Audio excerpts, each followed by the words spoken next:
আঙুল ফোটানো অনেকেরই অভ্যাস। কেউ কেউ আবার অযথাই আঙুল ফুটিয়ে থাকেন।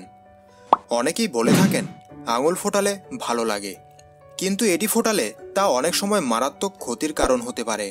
কারণ আমাদের আঙুলের গঠনে দেখা যায় প্রত্যেকটি আঙুলে থাকে 4টি জয়েন্ট, যার মধ্যে 2টি থাকে হাড়ের মধ্যবর্তী স্থানে, যেখানে আর্টিকুলার কার্টিলেজ বা অস্থিসন্ধির আবরণ ও সাইনোভিয়াল ফ্লুইড থাকে।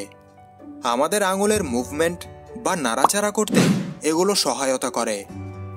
যখন আমরা প্রয়োজনের অতিরিক্ত আঙুল ফোটাই, তখন এই অস্থিসন্ধির অভ্যন্তরীণ আর্টিকুলার কার্টিলেজের ক্ষয় বেড়ে যায়, যা এক সময় আঙুলের অস্থিসন্ধিগুলোর ক্ষয়জনিত বাতরোগ অস্টিও আর্থ্রাইটিসের দিকে ঠেলে দেয়।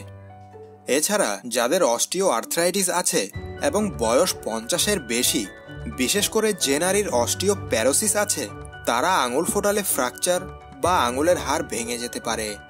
তাই বিনা প্রয়োজনে কথায় কথায় আঙুল না ফোটানোই ভালো। প্রিয় দর্শক, এতক্ষণ ধৈর্য ধরে ভিডিওটি শেষ পর্যন্ত দেখার জন্য আপনাকে অসংখ্য ধন্যবাদ। সেই সাথে আপনাকে এই চ্যানেলের অন্যান্য ভিডিওগুলো দেখার আমন্ত্রণ রইল। এই আই বাটনে ক্লিক করে অথবা নিচের ডেসক্রিপশন বক্স চেক করলেও অন্যান্য ভিডিওগুলোর লিঙ্ক খুব সহজেই পেয়ে যাবেন। এরকম নিত্য নতুন বিস্ময়কর সব তথ্য জানতে দেরি না করে এই চ্যানেলটি এখনই সাবস্ক্রাইব করুন। ভিডিওটি ভালো লাগলে লাইক দিন, কমেন্ট করুন এবং সকলের সাথে শেয়ার করুন। আপনাদের সকলের আগ্রহ এবং ভালোবাসাই আমাকে পরবর্তী ভিডিও তৈরির অনুপ্রেরণা যোগাবে। আবার দেখা হবে নতুন কোনো মজাদার ভিডিওতে। সে পর্যন্ত সকলেই ভালো থাকুন। ধন্যবাদ।